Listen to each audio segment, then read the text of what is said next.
Folks, over the weekend in Dallas, protesters, they were at Cowboy Stadium in Arlington with coffins to bring attention to the death of Botham Jean. Of course, he is the man who was shot and killed by Amber Guyger in his own apartment. You see the video there. 9 protesters were arrested as a result. And so, again, they were carrying coffins for all the folks who were going to the game there where they played the New York Giants to show them that this story deserves to have national attention. Of course, Guyger has said that she entered the wrong apartment and opened the door. She said she ordered him to show his hands and then she fired. But that story has changed left and right. We now know, according to the family attorneys, that no less than 6 people have said they heard her say, "Let me in," while knocking on the door.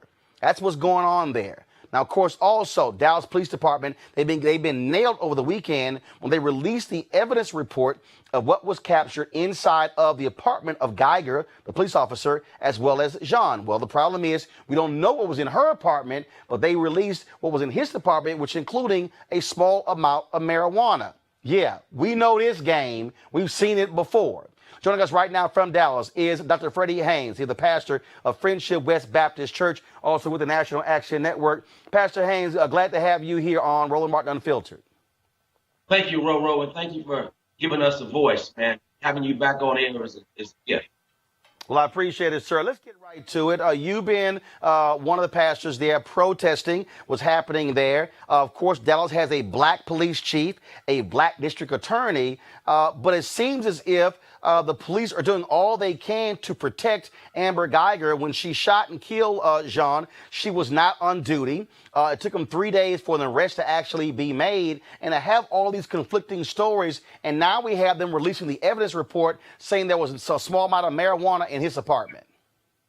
Right. And 3 days to arrest her. That meant 3 days to plant evidence if they wanted to in order to tarnish her reputation. 3 days to whitewash Amber Guyger, social media, as well as reputation. Amber Guyger has moved now, and so what we're noticing is that there is treatment being given to this white police officer who killed this young African American male. Not only that, Roland, Jack, is last Thursday, as you well know, they have the nerve while the funeral was going on, the mother, the family, they are engaged in the homegoing celebration, and then they decide they're going to lynch the reputation of this young man by releasing this report. And again, we know how it goes. We've seen this movie before, saying marijuana was found in his apartment, somehow using that to, again, begin the process of lynching his reputation. And so you mentioned the fact we do have a black DA, we do have a black police chief, but we also know that black faces in the same places that are not changed will not result in change. And so that's why we are challenging the police chief. We are challenging the DA. And because it does not matter what your color is if you are not engaged in transforming the system that you are giving leadership to. Because in a real sense, what has happened under this black police chief is the same thing that would happen under a white police chief. And that's why yesterday at the protest, we called for the police department and the police chief to hold accountable those individuals who released that information about Botham Jean. We called for that. We called for the DA to push for murder. If you can indict a ham sandwich, they say, we want you to insist that this woman be prosecuted to the fullest extent of the law and be charged with murder. Because we all know if it had been reversed and Botham Jean had entered her apartment, shot her with that same lie and excuse, he'd be charged for capital murder. He'd be under the jail, and it would have happened on that day. We're saying to the black police chief and to the black DA, we do not want the same movie played, and we're going to protest until you get it right. Also, we know that Amber Guyger has moved out of that apartment. She's now living elsewhere. And again, she's free, and we still are asking these questions, trying to understand what the heck happened. Right. And again, she's being protected. And as far as I'm concerned, preferential treatment means that no justice is taking place. And that's why yesterday I was so proud of the faith leaders who joined me out at Jerry's World in order to take a stand and make a statement. Because again, this woman is being protected. We are not seeing the same kind of due process that would take place had the roles been reversed. And that is not justice. I got to ask you this here as well. I'm trying to pull the story up where Ted Cruz, Senator Ted Cruz of Texas, made this unbelievable comment with regards to this case where he essentially said, look, he criticized Beto O'Rourke for saying she should be fired. He said we should wait for more information, and then said this could have been a misunderstanding and we shouldn't destroy two lives. Last I checked, Botham Jean is dead.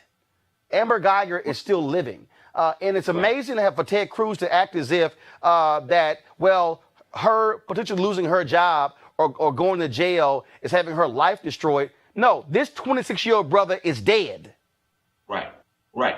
And again, Ted Cruz does not have a whole lot of credibility in the black community. He does not have credibility. I guess we can say about him what his new friend Donald Trump said about him during the campaign, lying Ted, lying Ted. Because again, we're talking about a young man who is dead, a family where there's a mother who no longer has a son who is living. There are family members who don't have a brother.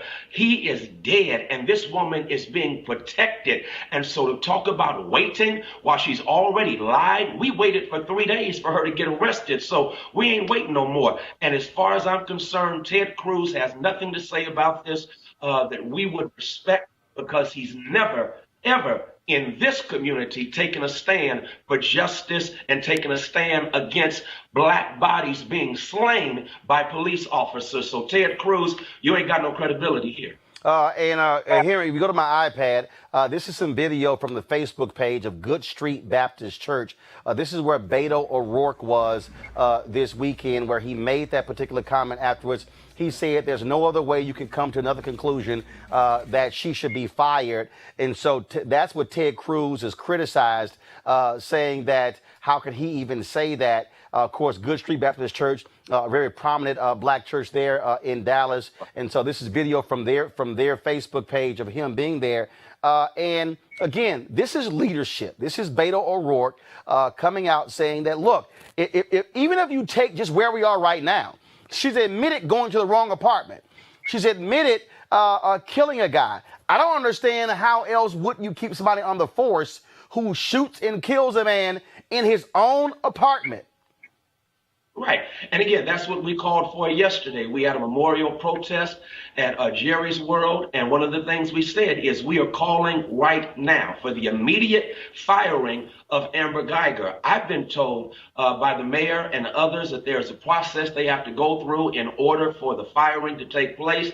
And I'm just saying, well, let's expedite that process. She deserves to be fired. We know she's lying about going to the wrong apartment. We already know that she went there and she killed this man. We already know that she also was involved in a police shooting last year. And so we need to have these early detection systems in place when persons who are dangerous, and she was already dangerous. She did not have the right to have a gun, let alone be working those kind of hours. And so as far as I'm concerned, to defend Amber Guyger lets us know what side of history you were on, and it's the wrong side of history. And the last thing I'm going to ask you, I'm going to go back to the Dallas Morning News website. Here we go to my iPad.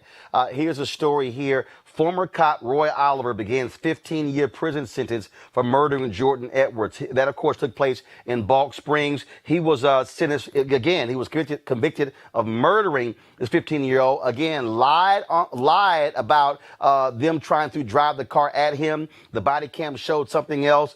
This is a perfect example of a police officer who was convicted of murdering an African-American, and he reported he was handed over today to folks with the Texas Department of Corrections to serve that 15-year sentence. Again, just your thoughts on that particular case. We have an example of a cop who was convicted of murder there in the Dallas area. And an example of a cop who, at the beginning of the investigation, lied and said that Jordan Edwards was in a car and he felt that his life was threatened because the car was backing into him, when, of course, the video revealed that they were pulling away. And so he got caught in his lie. And as a consequence, now he is serving a sentence. As far as I'm concerned, I'm glad that he was convicted of murder. That's exactly what he deserved. I am disappointed in the time he's going to serve, because Jordan Edwards, again, didn't get to see his 16th or 17th birthday. And this man is going to serve, maybe they say 15 years. We all know that that's going to probably come out to be 7.5, maybe Right. 8 years. So as far as I'm concerned, that's very disappointing, but it is a step in the right direction of the long journey toward justice. But as I'm telling the DA right here in Dallas, we're not going to tokenize this just because a football team is 1-15 and they won the last game. That doesn't mean you had a winning season. It just means you won the last game. Reverend Dr. Freddie Haynes, I appreciate it. Thank you so very much. Thanks. Keep repping them HBCUs. I got you. Well, I'm sure the folks in St. Louis are real happy wearing the shirt today. Thanks a bunch. Hey, bye.